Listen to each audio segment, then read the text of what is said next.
नमस्कार, मी दुर्गेश सोनार. मुद्द्याचं बोला या विशेष कार्यक्रमात आपलं सगळ्यांचं स्वागत. केंद्रीय कर्मचाऱ्यांना 7वा वेतन आयोग आता लवकरच लागू होणार आहे.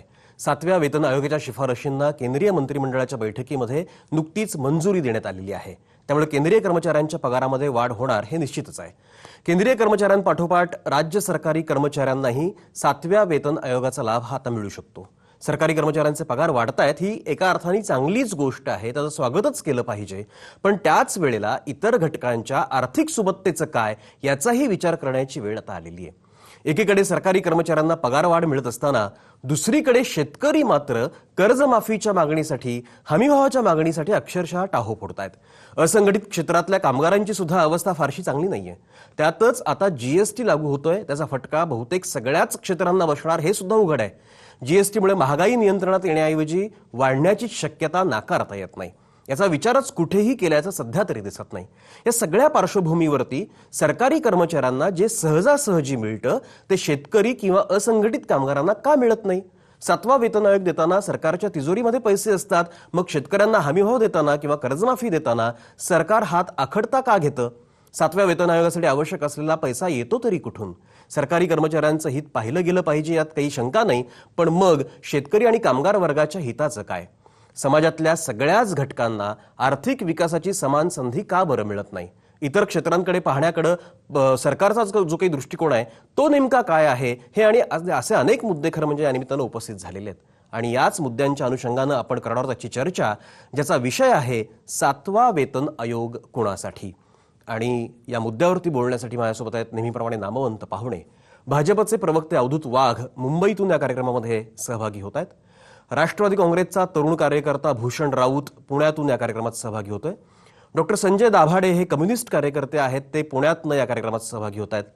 हेमंत देसाई अर्थतज्ञ आहेत आणि राजकीय विश्लेषक आहेत, आपल्या अनेक चर्चांमध्ये ते सहभागी होतात. ते आमच्या परळच्या स्टुडिओमधून सहभागी होत आहेत. आणि हेरंब कुलकर्णी शिक्षण तज्ञ आहेत आणि ज्यांनी 5वा वेतन आयोग नाकारलेला होता ते हेरंब कुलकर्णी फोनवरून या कार्यक्रमामध्ये सहभागी होत आहेत. या सगळ्या मान्यवरांसोबत आपल्याला ही चर्चा सुरू करायची, ज्याचा विषय मगाशी मी तुम्हाला सांगितला की 7वा वेतन आयोग कोणासाठी. आणि या चर्चेची सुरुवात मला करायची आहे अर्थातच हेमंत देसाई यांच्यापासून. हेमंत देसाई, प्रश्न आपला, मुद्दा जो आहे हा अत्यंत स्पष्ट आहे. 7वा वेतन आयोग कोणासाठी?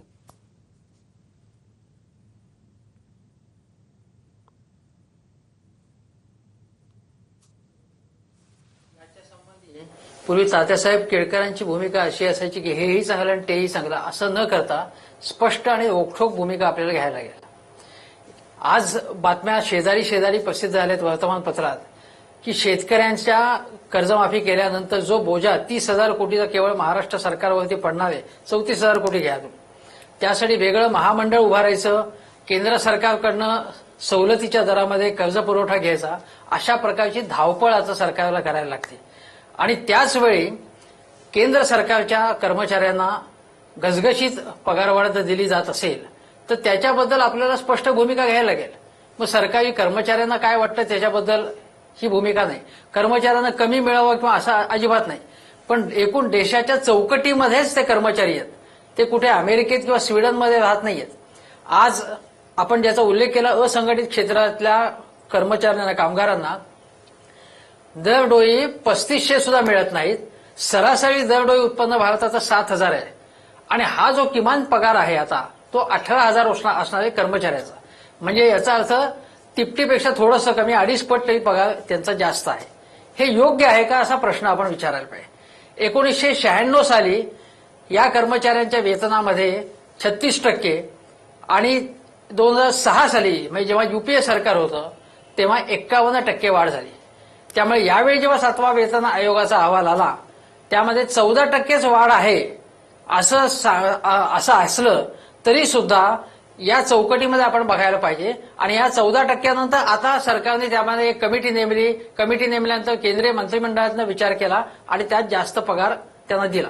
आता याची दुसरी बाजू अशी आहे की अमेरिकेचा आपण तुलना केली तर अमेरिकेमध्ये लोकसंख्येमागे असणारे न्यायमूर्तींचं प्रमाण हे अमेरिकेमध्ये आपल्यापेक्षा चौपट आहे, जास्त आहे. तसंच आपल्याकडे दर 1 लाख लोकसंख्येमागे जे कर्मचारी, सरकारी कर्मचाऱ्यांचं प्रमाण आहे ते खूप कमी आहे. आपल्या चौपट 5 पट अमेरिकेमध्ये आहे. त्यामुळे आपल्या आणि सार्वजनिक सेवांची जबाबदारी ज्या कर्मचाऱ्यांवर असतो त्यांच्यावरती ताण सुद्धा असतो. ही गोष्ट आपण लक्षात घेतली पाहिजे. ते कितपत काही जबाबदारीने काम करतात, पण अनेक जण बेजबाबदारपणे काम करतात. तेव्हा कर्मचाऱ्यांना पगारवाढ देताना सुद्धा, भत्तेवाढ देताना सुद्धा अर्थव्यवस्थेमध्ये इतरांचं उत्पन्न काय याचा विचार केला पाहिजे. मला आठवते की जनता पक्ष जेव्हा असताना भूतलिंगम समिती नेमलेली होती, त्याच्यामध्ये या सगळ्याचा किंमत, वेतन या सगळ्याचा उल्लेख केला होता. मला वाटतं भूतलिंगम समितीने जो विचार केला होता, व्यापक विचार केला होता की आपण ज्या देशामध्ये राहतो त्यात इतरांचं उत्पन्न काय नाही, आपलं उत्पन्न काय. नारायण मूर्ती म्हणाले होते त्या विशाल सिक्काना की एवढी पगारवाढ तुम्ही का करून घेता.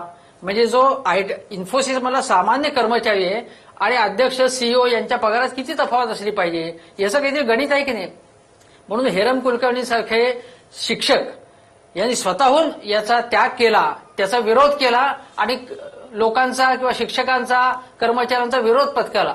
असे जास्त हेरंब कुलकर्णी निर्माण व्हायला पाहिजेत आणि त्याच वेळी सरकारी कर्मचाऱ्यांची संख्या वाढली पाहिजे आणि शिवाय त्यांच्या कामगिरीचं जे उत्पन्न, त्यांना पगारवाढ दिली तर त्याचा परफॉर्मन्स सुद्धा अप्रेझल असायला पाहिजे आणि परफॉर्मन्स अप्रेझलचे निकष ठेवले पाहिजेत.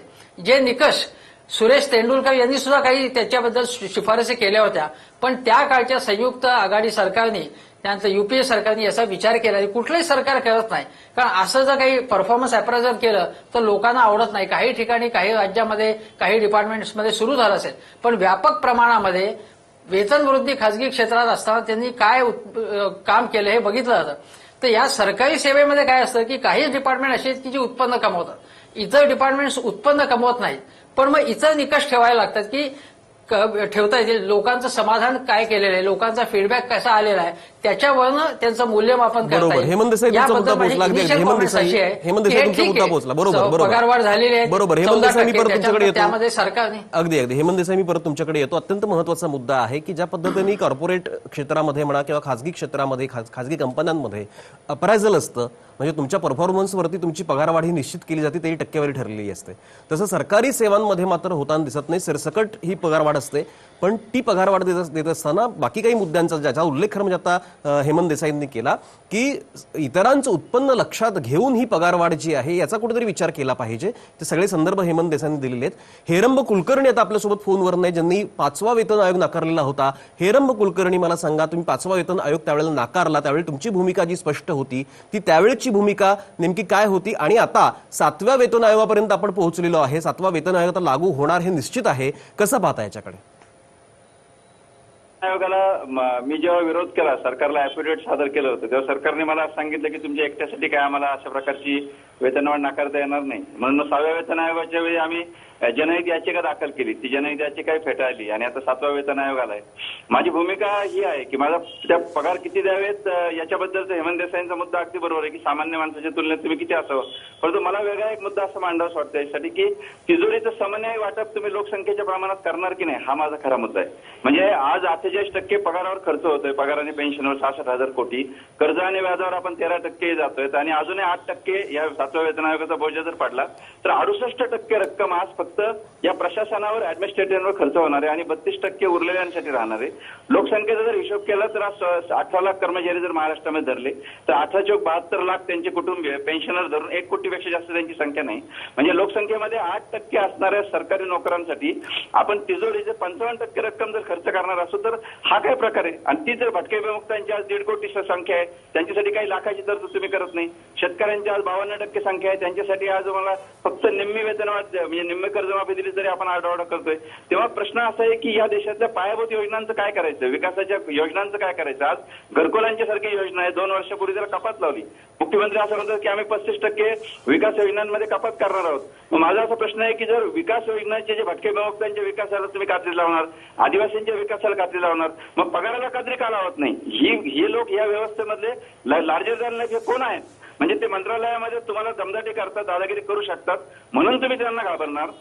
आणि तो भटके विमुक्त बिचारा पाडावरचा, त्याला तुमच्या योजना माहित नाही, तर त्याच्याबद्दलचं काय? आणि म्हणून त्यावेळी नाकारण्याची भूमिका माझी हीच होती आणि आजही माझी हीच भूमिका आहे की प्रश्न असा आहे की तिजोरीचं समन्वय वाटप करायचं की नाही. आज आपल्याला महाराष्ट्राला मुंबईचा आधार आहे, परंतु जे ईशान्येकडचे राज्य आहेत किंवा इतर जे राज्य झारखंड किंवा बिहार सारखे यांचे प्रशासन खर्च आज 80% पुढे सरकलेत. म्हणजे विलासराव देशमुख जे म्हणले होते की विकास थांबवता येतो पण पगार थांबवता येत नाही. जी बजेटच्या आदल्या दिवशी जी आर्थिक पाहणी प्रसिद्ध होते त्याच्यामध्ये एकच आकडेवारी सांगतो की 30 वर्षापेक्षा जास्त रखडलेले सिंचन प्रकल्प महाराष्ट्र 72 आहेत. म्हणजे 30 वर्ष प्रकल्पांची कामं चाललीत महाराष्ट्रामध्ये सिंचनाची. म्हणजे शेतकऱ्याला तुम्ही पायाभूत योजना देऊ शकत नाही, भटके विमुक्तांच्या साठी गृहनिर्माण योजना राबवू शकत नाही, आदिवासी भागामध्ये आणि हेमंत सेनच्या लोकसंख्येचा मुद्दा मांडला की आज कर्मचारीच नाही आहेत वेगवेगळ्या डिपार्टमेंटला. आम्ही बालकामगारांच्या धाडी संदर्भात जातो त्यानंतर आमच्याकडे अधिकार नाही, दारूबंदीसाठी उत्पादन शुल्काकडे जातो त्यानंतर आम्हाला स्टाफ नाही. म्हणजे कल्याणकारी योजनेमध्ये स्टाफ वाढवायचं तर आजच 80% तुम्ही गेल्यानंतर मला जरी मुख्यमंत्री केलं तर तुम्हाला केलं तरी आपण असं म्हणणार की नाही कर्मचारी नको नाही, मला पगारावरचा खर्च वाढतो. म्हणजे तुम्ही कल्याणकारी योजनेमध्ये सुविधाही देऊ शकत नाही आणि कल्याणकारी व्यवस्थेमध्ये फक्त आहे ती यंत्रणा पोचणं असं जर असेल तर प्रश्न असा आहे की आपल्याला म्हणजे शरद दृष्टींच्या भाषेमध्ये सांगायचं तर पिकाला पाणी देताना पाटाने किती प्यायचं आणि पिकाला किती द्यायचं. तर आज पाटच 80% पाणी पित असेल तर पिकं अगदी हेरंब कुलकर्णी अत्यंत महत्वाचा मुद्दा मांडलेला आहे तुम्ही आणि अत्यंत योग्य शब्दामध्ये या सगळ्या विषयाची मांडणी केली आहे.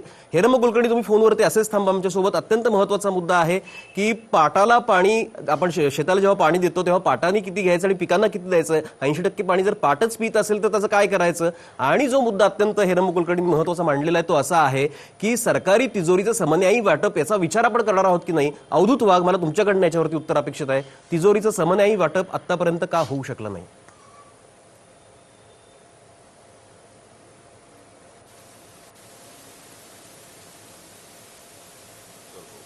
स्वातंत्र्यानंतर जवळजवळ 70 वर्षामध्ये ही 7वी वेतनवाढ आहे. म्हणजे ऍव्हरेज 10 वर्षातनं एकदा होते हे आपण लक्षात घेतलं पाहिजे. आपल्याला सर्वांना व्यवस्थित तिजोरीचं वाटप झालं पाहिजे, गरिबांचा उद्धार झाला पाहिजे, हे सगळं खरं असलं तरी पण केवळ अंतःकरणातून आणि हृदयातून बोललेलं आणि इकॉनॉमी बाजूला ठेवून केलेली सगळी विधानं बरोबर असतात असं नाही. मला फक्त 2 मिनिटं द्या. ज्यावेळी आपण पोलिसांवर खर्च करतो त्यावेळी ऍडमिनिस्ट्रेटिव्हवर करत नाही, कारण पोलिसांवर केलेला खर्च हा सर्व जनतेच्या लॉ अँड ऑर्डरच्या सिच्युएशनसाठी असतो. ज्यावेळी शाळेमधल्या एका शिक्षकाला आपण पगार देतो तो शिक्षक 60 मुलांना शिकवत असतो, त्या 60 मुलांची जबाबदारी घेत असतो. ग्रामपंचायतीच्या ग्रामसेवकाला ज्यावेळी आपण पगार देतो त्यावेळी त्या जवळजवळ ग्रामपंचायतीमध्ये राहणाऱ्या 6000 लोकांना त्याची सेवा मिळत असते. एमएससीबी मध्ये काम करणाऱ्या माणसाला ज्यावेळी पगार मिळतो त्यावेळी तुमचा डीपी पासून तुमच्या लाईन पर्यंतची सेवा तो तुम्हाला देतो. आणि पाणी खात्यामध्ये काम करणारा माणूस जोपर्यंत, म्युन्सिपाल्टीमध्ये काम करणारा जोपर्यंत व्हाल चालू किंवा बंद करत नाही तोपर्यंत तुमच्या घरामध्ये पाणी येणार नाही. त्यामुळे सरकारी कर्मचाऱ्यांना दिलेले सगळे पैसे हे बिनकामाचे, फुकट आणि जास्त आहेत असं समजायचं काही कारण नाहीये. दुसरी गोष्ट म्हणजे if you give peanut you are going to get. चांगली लोक जर सरकारी नोकऱ्यांमध्ये आली पाहिजेत तर त्यांना डेफिनेटली चांगलं वेतन दिलं पाहिजे. आज मोठमोठ्या शाळांमध्ये 1-1 लाख रुपये पगार मिळतो आणि तिथे सगळे चांगले शिक्षक जातात. मग चांगले शिक्षक म्युन्सिपाल्टीच्या आणि झेडपीच्या शाळेत का बरं यायचं. आपल्याला ज्यावेळी लोकांना पगार वाढवायचा असेल त्यावेळी क्वालिटीकडे पण कुठेतरी बघावं लागेल. आणि सर्वात महत्वाचा मुद्दा म्हणजे लोकांना पगारवाढ केल्यामुळे कोणाच्या पोटात दुखायचं काही कारण नसलं पाहिजे. एका मिनिटात अहो हे असंच चाललेलं आहे दुर्गेशजी. बरं बोला. आता मी परवा बातमी वाचली की भोपाळ मधल्या एका जजच्या घरामध्ये 16 जण त्याच्या घरामध्ये सरकारी नोकर काम करतात. त्याचा बगीचा बघायला 2 जण, त्याच्या ड्रायव्हर्स 3 जण, त्याच्या घरामध्ये जेवण करायला 4 जण, त्याच्या मुलांना शाळेत सोडायला 2 जण. अशा अनप्रोडक्टिव्ह लोकांची संख्या कमी करणं आणि कमीत कमी लोकांमध्ये चांगली सेवा घेणं हा याचा मार्ग असू शकतो. परंतु सरकारी कर्मचाऱ्यांना पगार वाढतो आहे म्हणून त्याला विरोध करणं हे काही योग्य नाही. इतरांना वाढू देत विरोध इतरांचं कोणाचाच सर्वांचं चांगलं होऊ नाहीये. दे. ऐका अवधूत वाघ, विरोध कोणाचाच नाही. म्हणजे सरकारी कर्मचाऱ्यांचे पगार वाढले पाहिजे त्याबद्दल दुमत असण्याचं कारणच नाही, कोणाच्या पोटात दुखण्याचंही कारण नाही. मुद्दा फक्त इतकाच आहे, जो मुद्दा हेरंब कुलकर्णींनी उपस्थित केला, जो मुद्दा हेमंत देसाईंनी उपस्थित केला, की सरकारी तिजोरीचं जे समन्यायी वाटप व्हायला पाहिजे. म्हणजे एका बाजूला आपण सरकारी कर्मचाऱ्यांचा जेव्हा विचार करतो, अधिकाऱ्यांचा जेव्हा विचार करतो, त्यावेळेला या समाजातला जो मोठा घटक आहे, जो असंघटित आहे, जो शेतकरी आहे, त्यांच्या हिताचं काय आहे याच्यावरती विचार व्हायला हवा. त्याच्यावरती तुम्ही काय सांगाल अवधूत वाघ?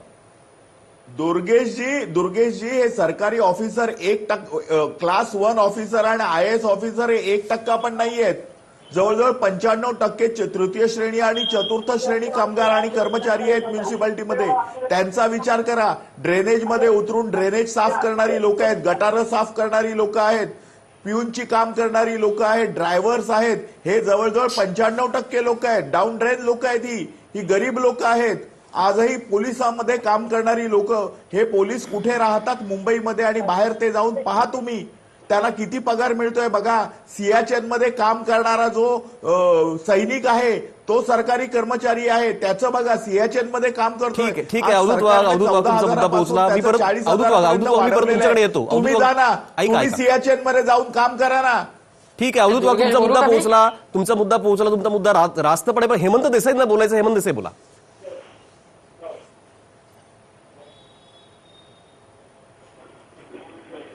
नाही, अवधूत वाघ हे माझे मित्र आहेत, पण ते याला जे भावनिक एक सगळं स्वरूप देऊ इच्छितात ते मला मान्य नाहीये. एक असं लक्षात घेतलं पाहिजे की पाणी खात्यात काम करतात, ड्रेनेज खात्यात कोण काम करतात आणि काय काम करतात हे सगळ्यांना माहिती आहे. प्रश्न असा आहे की त्यांचं कामाचं सगळ्यांच्याच खालपासून वरपर्यंत मूल्यमापन होतं की नाही. मंत्रालयामध्ये सुद्धा लोक पैसे खातात की नाही. शिक्षक टेलिव्हिजनवरती दरमहा एकदा तरी बातमी असते की शिक्षक दारू पिऊन लोळतोय याच्यामध्ये, शाळेमध्ये उशिरा जात आहेत शिक्षक काम करत नाहीयेत. किती सगळ्यात भ्रष्टाचार कुठल्या खात्यात आहे तर महसूल खात्यामध्ये आणि पोलीस खात्यामध्ये भ्रष्टाचार आहे. त्याच्याबद्दल आवाज उठवायचा की नाही. याच्यामध्ये देशभक्ती, राष्ट्रवाद हे मुद्दे नाही आहेत, भावनात्मक मुद्दे नाही आहेत. मी फक्त प्रश्न असे रेस करतोय की जर पगारवाढ जर तुम्ही दिली तर ती आपल्या अर्थव्यवस्थेच्या चौकटीत द्यायला पाहिजे. जसं पाण्याचं समन्यायी वाटप आपण आग्रह धरतो पण ते कधीही झालं नाही पाण्याचं समन्यायी वाटप, तसंच वेतनामध्ये काहीतरी इथल्या रिअलिटीचा विचार केला पाहिजे ना. आणि या सरकारी कर्मचाऱ्यांबद्दल अनेक चांगले जण काम करतात पण अनेक जण कामच करत नाहीत. त्यामुळे लोकांच्या तक्रारी वाढतात. बच्चू कडू सारखे लोक मंत्रालयात जाऊन त्यांना धिंगाणा घालायला लागला, त्याचं मी समर्थन करत नाही. पण का झालं हे सुद्धा आपण विचार केला पाहिजे ना. हेमंत देसाई तुमचा मुद्दा पोहोचला. बरोबर, हेमंत देसाई तुमचा मुद्दा पोहोचला. हेमंत देसाई तुमचा मुद्दा पोहोचला. याच्यावरती अवधूत वाघांना आपण बोलतो करूया. हेमंत देसाई मी परत येतो तुमच्याकडे. अवधूत वाघ, ज्या मुद्द्याकडे आता हेमंत देसाईंनी लक्ष वेधलेलं आहे त्याच्यावरती तुमचं आता मला मत अपेक्षित आहे की ज्या पद्धतीचं अप्रायझल इतर ठिकाणी होतं त्या संदर्भामध्ये सरकारी कर्मचाऱ्यांचं अप्रायझल का होत नाही? 100% होतं. CR आहे, कॉन्फिडेन्शियल रिपोर्ट तयार होतो. आपल्याला माहिती नाहीये. लोकांना सस्पेंड केलं जातं काम नाही केलं तर. सरकारी कर्मचारी ज्या याच्यामध्ये काम करतात ते जास्त भयानक आहे. थोडी चूक झाली विथिन अ फ्रेमवर्क काम करावं लागतं त्यांना. आपण सर्वांवर ह्याचे आरोप करतो, भ्रष्टाचाराचे आरोप करतो. असतीलही सरकारी कर्मचारी भ्रष्टाचारी, परंतु प्रायव्हेट सेक्टरमध्ये भ्रष्टाचार नाहीये का? आपण हा मुद्दा बाजूला ठेवू. परंतु अप्रेझल आहेच ना.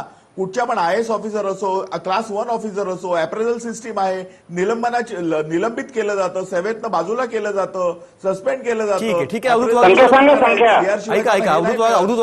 परत तुमच्याकडे येतो. हेरंब कुलकर्णी बोला. सुरेश तेंडुलकर पाचव्या वेतन आयोगाने जी शिफारस केली होती. हेमंतजी एक मिनिट, हेरंब कुलकर्णी बोलतात. हेरंब कुलकर्णी बोला. मला असं वाटतं त्यांनी संख्या सांगावी की आजपर्यंत अकार्यक्षम म्हणून ठरवलेल्या सस्पेंड केलेल्या कर्मचाऱ्यांची संख्या किती. त्यानंतर ते जे CR ची गोष्ट बोलतात ते CR कसे भरतात हे मी सरकारी व्यवस्थेमध्ये असल्यामुळं मला चांगलं माहिती आहे. त्यानंतर CR नाकारला किंवा CR खराब केला म्हणून वेतनवाढ रोखली गेली अशी संख्या किती आहे. आणि भ्रष्टाचारी कर्मचारी जे पकडले त्याच्यानंतर त्या केसेसच्या एकमेकाशी सेटलमेंट केले जातात, त्याच्यातून खरोखर किती कर्मचारी आजपर्यंत तुरुंगात गेले या संख्या जर पाहिल्या तर हे सारं खोटं खोटं समाधान आहे. मला असं वाटतं की ते या विषयाला खूप वेगळा रंग देत आहेत. आमचं म्हणणं असं आहे की या समन्यायी वाटपाचा जो मुद्दा आहे तो मुद्दा, आणि दुसरा मला मुद्दा मांडायचा आहे की कर्मचाऱ्यांना भटके विमुक्त आणि आदिवासी सोडा, त्यांना त्यांच्या बांधवांबद्दल सुद्धा प्रेम नाही. साधं उदाहरण सांगतो की आज या विना अनुदानित शाळेत शिक्षकांनी 100 आंदोलनं केली. मला सांगा शिक्षक संघटना असं म्हणतायत का हो की आम्हाला मिळाले ते भरपूर मिळाले, आधी विना अनुदानित कर्मचाऱ्यांना पगारवाढ सुरू करा मग आम्हाला द्या. दुसरं, आज आरोग्य सेवक असतील किंबहुना शेतीमधले कर्मचारी, शेती महामंडळातले कर्मचारी असतील, आज कंत्राटी कर्मचाऱ्यांची संख्या महाराष्ट्रामध्ये इतकी प्रचंड आहे. अंगणवाडी सेविकांचं मानधन 10,000च्या पुढे नाही का 5,000च्या पुढे नाही. तेव्हा हे असं म्हणायला तयार आहेत का ते भटके विमुक्त आणि ते जाऊ दे, ते लांबच राहिले. पण जे कंत्राटी कर्मचारी आहेत त्यांचा प्रश्न आधी सोडवा, त्यांना आधी परमनंट करा, त्यांच्या सेवा शर्ती आधी निश्चित करा, मग आम्हाला वेतन द्या. हे मागण्या मांडतात, परंतु त्यांच्याबद्दल मात्र आपल्या भावंडांबद्दल सुद्धा यांना प्रेम नाही. हा खरा त्यातला महत्वाचा मुद्दा. बरोबर. हेरम कुलकर्णी तुमचा मुद्दा पोहोचला. अवधूत वाघ बोला याच्यावरती. नाही, याच्यामध्ये बघा, ज्यावेळी आपण सिस्टीम बद्दल बोलतो की 7व्या वेतन मला वाटतं दुमत असायचं काही कारण नाहीये, परंतु तो काही चर्चेचा विषय नाहीये. आताचा विषय असा आहे की 7वा वेतन आयोग कुणासाठी? तो सरकारी कर्मचाऱ्यांसाठी गेला. त्याच्यामुळे इतर भत्ते जे आउटडेटेड झालेले असतात ते आउटडेटेड झालेले भत्ते बाजूला करायचे, नवीन भत्ते सुरू करायचे, ज्या सेक्टरवर अन्याय होतोय त्याला हे करायचं, भत्ते एकत्र करायचे आणि पगारवाढ द्यायची, अशा अनेक गोष्टी असतात. या सरकारने आतापर्यंत बघा की कित्येक पोस्ट आहेत त्या डिलीट करून टाकलेल्या आहेत. ज्या ब्रिटिश काळापासून तयार झालेल्या ज्या पोस्ट आहेत त्या डिलीट करणं, असं नुसतं 7व्या वेतन आयोगाचं काम नुसतं पगारवाढ असते असं नाही. काही पोस्ट डिलीट करणं, काही नव्याने तयार करणं, काही भत्त्यांचं एकत्रीकरण करणं, काही भत्ते वाढवणं, काही कमी करणं, काही डिलीट करणं, या सर्व गोष्टीचा सारासार विचार होतो आहे आणि या सारासार विचाराने पुढे जायचं आहे. ठीक आहे. अवधूत वाघ, मी परत तुमच्याकडे येतो. अत्यंत महत्त्वाचा मुद्दा म्हणजे तुम्ही सारासार अगदी अवधूत वाघ तुमचा मुद्दा पोहोचला. तुम्ही सारासार विचार करताय, हे चांगली गोष्ट आहे. मला आता संजय दाभाडेंना चर्चेमध्ये आणायचं आहे. डॉक्टर संजय दाभाडे, तुम्ही कसं पाहताय मुद्द्याकडे? याच्यामध्ये समन्यायी वाटपाचा जो मुद्दा आहे हा अतिशय महत्त्वाचा आहे.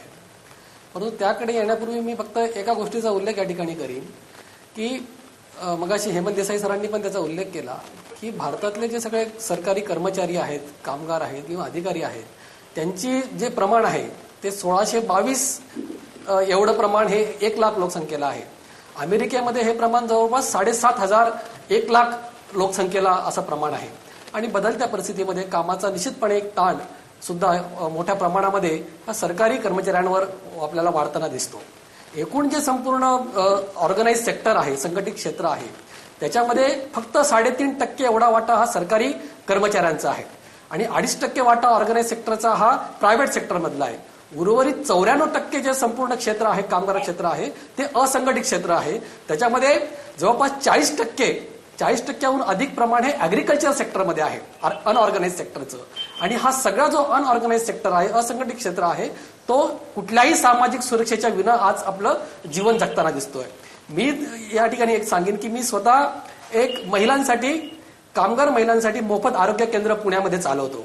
माझ्याकडे काही दिवसांपूर्वी एक महिला आली होती, तर तिच्याकडे जे तांदूळ होते, रेशनचे तांदूळ, ते विकून तिने तिच्यासाठी ब्लड प्रेशरच्या गोळ्या घेतल्या. ती हे होती, घरकामगार महिला होती. अशी परिस्थिती संपूर्ण आहे. शेतमजुरांचे अतिशय मोठे प्रश्न आहेत, शेतकऱ्यांचे मोठे प्रश्न आहेत आणि या सगळीकडे दुर्लक्ष होता कामा नये. आणि या ठिकाणी समन्यायी वाटपाचा मुद्दा अतिशय महत्वाचा आहे. मला असं वाटतं की भारतीय राज्यघटनेतलं जे कलम 39 आहे ते स्पष्टपणे आश्वासन देतं की आणि आश्वस्त करतं की या देशामधली जी आर्थिक विषमता आहे तिची दरी कमी करण्यासाठी इथले जे सरकार आहे ते बांधील असेल. आणि मला वाटतं नेमका या ठिकाणी आपले राज्यकर्ते कमी पडताना दिसत आहेत. बरोबर. डॉक्टर संजय दाभाडे तुमचा मुद्दा पोहोचला. कारण जे आहे, बरोबर. डॉक्टर संजय दाभाडे तुमचा मुद्दा पोहोचला. भांडवलशाही व्यवस्था आहे. बरोबर. डॉक्टर मी परत तुमच्याकडे येतो. तुमचा मुद्दा पोहोचला. अत्यंत महत्वाचा मुद्दा आहे की जे आपलं मुळात घटनेचं तत्व आहे की आर्थिक विषमतेची दरी ही कमी करण्यासाठी म्हणून सरकार हे बांधील असलं पाहिजे. तिथे कुठेतरी गल्लत होताना दिसते. मग आत्ताच सरकार असो नाही तर आधीचं सरकार असो, सरकार कोणतं जरी असलं तरी ही विषमतेची, आर्थिक विषमतेची जी दरी आहे ती कमी करण्यासाठी म्हणून जी पावलं उचलली पाहिजेत ती कशा पद्धतीने उचलली जातात हा खरा मुद्दा आहे. भूषण राऊत आपल्यासोबत आहे. भूषण राऊत राष्ट्रवादीचा तरुण कार्यकर्ता आहे आणि तरुण असल्यामुळे मला त्याला विचारायचं आहे की तू कसं पाहतोस या मुद्द्याकडे? मुळात आपला विषय आहे की 7वा वेतन आयोग कोणासाठी. 7व्या वेतन आयोग या गोष्टीचा जर आपण विचार केला तर वेतन आयोग द्यायला पाहिजे का नाही द्यायला पाहिजे, तर तो 100% द्यायला पाहिजे ही आमची भूमिका आहे. एक दुसरी महत्वाची गोष्ट की वेतन आयोग दिल्यामुळे अनेकदा GDP मध्ये वाढ झाल्याचं नोंदवलं गेलेलं आहे. मात्र मला थोडं वेगळ्या मुद्द्यावर बोलायचंय. माझ्या बाजूला बसलेले हे सर्व लोक तज्ज्ञ आहेत आणि त्यांच्या तुलनेत या विषयाचा माझा अभ्यास कमी आहे. पण आपण जर विचार केला तर वेतन आयोग ज्या लोकांना मिळतो त्यांची बाजारातून खरेदी करण्याची क्षमता ही अधिक आहे.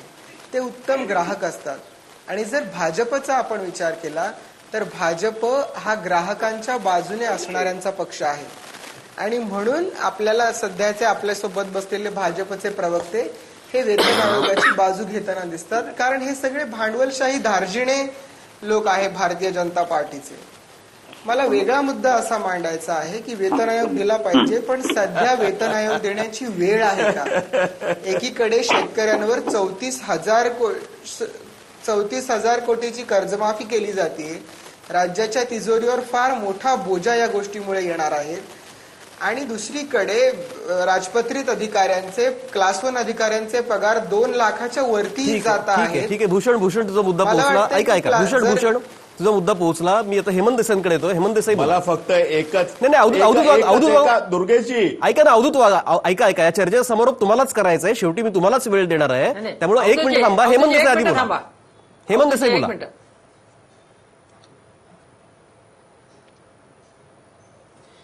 आता भूषण राऊत जे बोलले त्याच्यामध्ये एक पहिला मुद्दा जो आहे की त्याच्यामुळे लोकांचा खर्च वाढतो, मागणी वाढते, अर्थव्यवस्थेला मदत होते, हे ठीक आहे.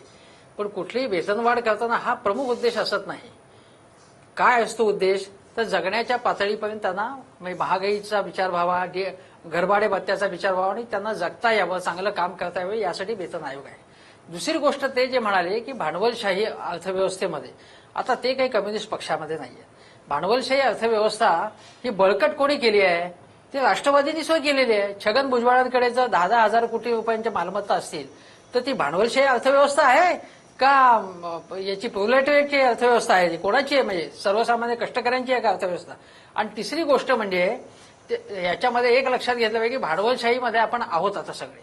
आणि ते म्हणतात की भाजपनेच फक्त या लोकांना पगारवाढ देण्याची गोष्ट केली असं नाही.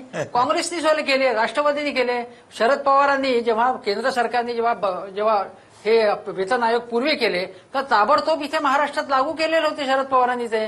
तर शरद पवार जेव्हा काँग्रेसमध्ये असतील, राष्ट्रवादीमध्ये असेल, कुठेही असेल, त्यांचा काहीही याच्यामध्ये विरोध नव्हता. हे सगळे पक्ष या बाबतीत सारखे आहेत. त्यामुळे एकमेकावरती आरोप करण्यामध्ये याच्यामध्ये काही तथ्यच नाहीये.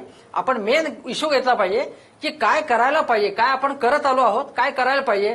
अवधूत वाघ त्याच्या प्रॅक्टिकल डिफिकल्टीज सांगतील, पण आम्ही सांगू की काय करायला पाहिजे. की जर आपण असं केलं तर या व्यवस्थेमध्ये काहीतरी एक प्रमाणामध्ये विषमता कमी होऊन समता निर्माण होऊ शकते आणि समता निर्माण व्हावी असं सर्वांचे अपेक्षा किंवा आशा आहे. ठीक आहे हेमंत देसाई, शब्द आपण बरोबर हेमंत देसाई तुमचा मुद्दा पोहोचला. बरोबर हेमंत देसाई तुमचा मुद्दा पोहोचला. आपला आता वेळ खरं संपत चाललाय. फक्त मी शेवटी म्हणजे संपूर्ण चर्चेचा शेवट जो आहे, समारोप जो आहे, तो अवधूत वाघांकडनं मला करायचा आहे. त्याच्या आधी मला वाटतं संजय दाभाडेंना बोलायचं. दाभाडे बोला. एक मिनिट, मला फक्त एका मुद्द्याकडे लक्ष वेधायचं आहे की इथल्या भांडवलदारांना, इथल्या व्यापारी वर्गाला जवळपास 4 लाख कोटी रुपये सबसिडी या ठिकाणी या देशामध्ये दिली जाते. मल्ल्यासारखा माणूस हजारो कोटी रुपये बुडवून देशातनं पलायन करून जातो.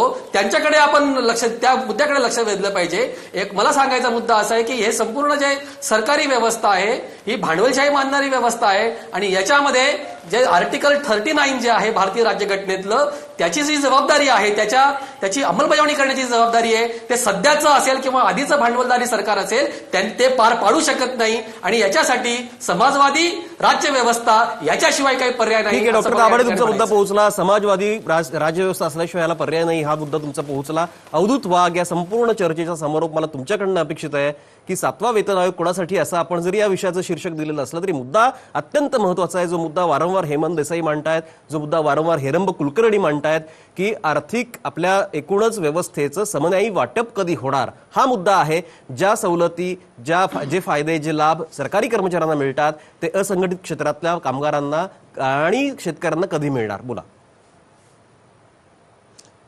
पहिली गोष्ट म्हणजे हा 7वा वेतन आयोग आहे आणि आधीचे 6 वेतन आयोग भारतीय जनता पक्षाच्या कारकिर्दीमध्ये झाले नव्हते. त्यामुळे राष्ट्रवादीच्या कार्यकर्त्यांनी हे लक्षात घ्यावं की भांडवलदार आणि वगैरे असे विषय हे इथे नसतात. दुसरी गोष्ट, एक गोष्ट मान्य आपल्याला करावी लागेल की जे क्लास 1 ऑफिसर आहेत, जे महाराष्ट्र पब्लिक सर्व्हिस कमिशन किंवा आय एस ऑफिसर्स असतात ते अतिशय बुद्धिमान असतात. त्यांना इथे 2 लाख नाही तर प्रायव्हेट सेक्टरमध्ये 20 लाख आणि 25 लाख आणि 1 कोटी पण पगार मिळू शकतो. अनेक आय एस ऑफिसर्सनी सरकारी नोकरी सोडून ते प्रायव्हेट सेक्टरमध्ये गेलेले आहेत. त्यामुळे त्यांना मिळणारा पगार हा खूप जास्त आहे असं समजायचं काही कारण नाहीये. त्यांच्या बुद्धिमत्तेच्या जोरावर ते पगार घेतात. त्यांना जर एवढा पगार नाही दिला तर ते नोकरी सोडून जातील. हा मुद्दा नंबर 1. मुद्दा नंबर 2, एक लक्षात घ्या की आपल्याला पगार वाढ करण्याबद्दल कोणाचं दुमत असायचं कारण नाहीये, परंतु अननेसेसरीली यांना ज्या दुसऱ्या फॅसिलिटीज मिळतात, जसं मी मगाशी सांगितलं 16 दुर्गेशजी, म्युन्सिपल कॉर्पोरेशनमध्ये काम करणाऱ्या एका ड्रायव्हरला चीफ इंजिनियरहून जास्त वेतन मिळतं, कारण तो 12 तास ओव्हरटाईम करतो साहेब. तो चीफ इंजिनियर ज्यावेळी ऑफिसमध्ये काम करत असतो त्यावेळी हा ड्रायव्हर बसलेला असतो आणि ह्याचं मीटर डाऊन असतं. त्याच्यापेक्षा त्याला 15-20 हजार रुपये ड्रायव्हरचा अलाउन्स द्या, त्याला प्रायव्हेट ड्रायव्हर घेऊ द्या, परंतु 80,000 आणि 1 लाख रुपये ड्रायव्हरवर खर्च करणं योग्य नाहीये. तुमच्या स्वयंपाक्यावर 50-50 हजार रुपये खर्च करणं योग्य नाहीये.